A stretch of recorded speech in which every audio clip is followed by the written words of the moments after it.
तो दोस्तों मेरी वीडियोस पर काफी सारे कैंडिडेट के कमेंट आ रहे थे कि भैया मैंने आईआईटी गेट के लिए फॉर्म फिल किया है, जो 2023 के यहाँ पर फॉर्म निकाले गए हैं उसके लिए मैंने फॉर्म को फिल कर दिया है और फॉर्म भरते हुए मेरी से ऐसी मिस्टेक हो गई, तो क्या मैं यहाँ पर दोबारा से नए फॉर्म को फिल कर सकता हूँ या फिर मेरे को यहाँ पर कोई करेक्शन की डेट वगैरह आने वाली है जिसके थ्रू मैं यहाँ पर करेक्शन कर सकता हूँ, या फिर करेक्शन करना है तो किस तरीके से करना है, पूरी जानकारी मैं इस वीडियो में आपको देने वाला हूँ। तो वीडियो को शुरू से लेकर आखिर तक पूरा देखिएगा।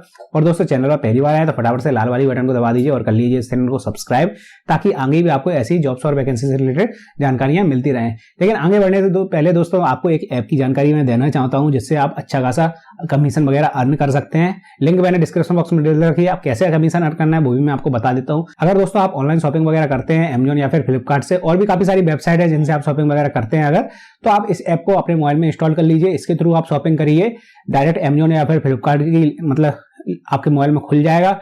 अगर आप इसके थ्रू शॉपिंग करके कोई भी सामान मंगाते हैं तो आपको बीच में अच्छा खासा कमीशन भी मिल जाता है, आपका सामान भी आ जाता है, कोई एक्स्ट्रा चार्ज वगैरह भी नहीं लगता है। तो फटाफट से इंस्टॉल कर लीजिए अपने मोबाइल में ये ऐप, ताकि आपको भी अच्छा खासा प्रॉफिट हो, क्योंकि पिछले महीने में मैंने इस ऐप की मदद से 5000 के आसपास कमीशन निकाला था। तो अब मैं आपको बताता हूँ कि आपको आईआईटी गेट के फॉर्म में करेक्शन कैसे करना है।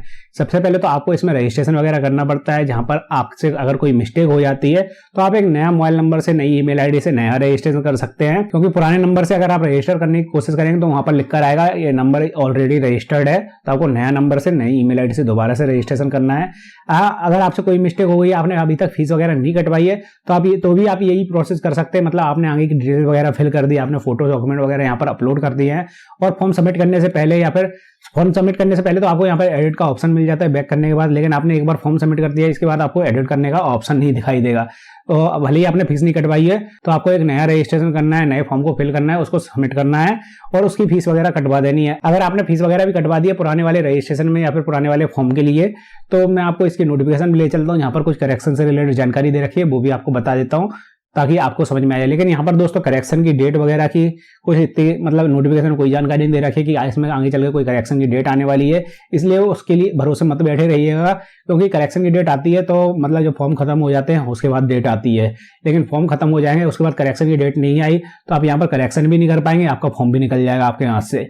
तो इस वजह से आप यहाँ पर मतलब क्या जानकारी दे रखी है गेट के नोटिफिकेशन में उसको मैं बता देता हूं, तो आप उस तरीके से यहाँ पर करेक्शन कर सकते हैं। यहाँ पर दोस्तों जैसे कि आपको स्क्रीन पर नजर आ रहा है, मैंने गेट का ऑफिशियल नोटिफिकेशन ओपन कर लिया है जो कि टोटल 180 पेज का है। अब हम इसी नोटिफिकेशन के पेज नंबर 19 के लास्ट में आ चुके हैं। यहाँ पर साफ साफ ये लिखा हुआ है एक पॉइंट जिसको आपको पढ़ लेना है। If a candidate makes more than one application for the same paper, यानी कि कोई ऐसा कैंडिडेट पाया जाता है जो कि एक ही पेपर, सेम पेपर के लिए एक से अधिक एप्लीकेशन फॉर्म फिल कर देता है। यानी कि मान लीजिए उसने 2 फॉर्म फिल कर दिए या फिर 3 फॉर्म फिल कर दिए, तो उस केस में क्या होगा, he/she will be allowed to appear in any one season only.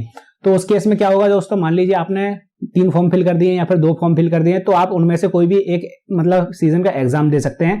आपको दोनों के एग्जाम नहीं देने, सिर्फ एक ही का एग्जाम देना है। या फिर आपने 3 फॉर्म फिल कर दिए तो आपको तीनों के एग्जाम नहीं देना है, सिर्फ एक ही का एग्जाम देना है। One of the duplicate triplet application will be considered and the remaining application will be rejected without any refund of the application fee. तो उस केस में यहाँ पर उन्होंने साफ साफ बता दिया कि आपने जैसे 2 फॉर्म फिल कर दिए तो उसमें से भी एक एप्लीकेशन फॉर्म मान किया जाएगा आपका, और आपने 3 एप्लीकेशन फॉर्म फिल कर दिए तो उसमें से भी एक मान किया जाएगा जिसका आपने एग्जाम वगैरह देना है। सिर्फ उसी का एग्जाम देना है आपको, भले ही आपने कितनी भी एप्लीकेशन फॉर्म फिल कर दिए, एक ही का आपको एग्जाम देना है और वही मान्य किया जाएगा। और जो आपने फीस वगैरह यहाँ पर कटवाई है सभी के लिए, वो आपकी मान्य नहीं की जाएगी।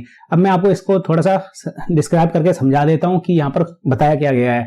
जैसे मान लीजिए आपको कोई फॉर्म आपने यहाँ पर फिल किया गेट के लिए और उस फॉर्म में हो गई आपसे मिस्टेक, तो आपको क्या करना है दोस्तों, यहाँ पर नए एप्लीकेशन फॉर्म को फिल करना है, पूरी डिटेल को नया रजिस्ट्रेशन करना है, नए मोबाइल नंबर, नई ईमेल आईडी से आपको सभी डिटेल एंटर करनी पड़ेंगी और उसके बाद फॉर्म को सबमिट करना है। इस बार आपको सही से चेक करना है अपने फॉर्म को फिल करते टाइम, पुराने वाले में भले ही आपसे कोई मिस्टेक हो गई हो, इस बार आपको सही से डिटेल को फिल करना है और उसको सबमिट कर देना है। सबमिट करने के बाद आपको जो नया आवेदन आपने फिल किया है उसकी आपको फीस वगैरह भी कटवानी पड़ेगी। भले ही आपने पुरानी की फीस कटवाई है उससे कोई मतलब नहीं है ना, आपको नए वाले की भी फीस कटवानी पड़ेगी और उसको सबमिट करना पड़ेगा। सबमिट करने के बाद आपको जो एग्जाम देना है, पुराने वाले में तो आपसे कोई मिस्टेक हो गई, दोनों के एडमिट कार्ड आपके लौट के आ जाएंगे, आपसे पुराने वाले में मिस्टेक हो गई थी, आपको दूसरे वाले का ही एग्जाम देना है।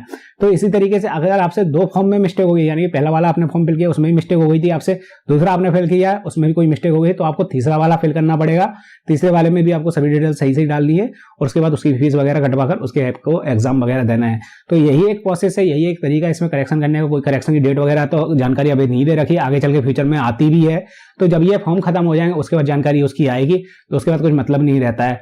हाँ, अगर आपके फॉर्म में कोई ज्यादा बड़ी मिस्टेक नहीं हुई है तो आप छोड़ सकते हैं, जब करेक्शन की डेट आए तो यहाँ पर वगैरह एडिट कर सकते हैं।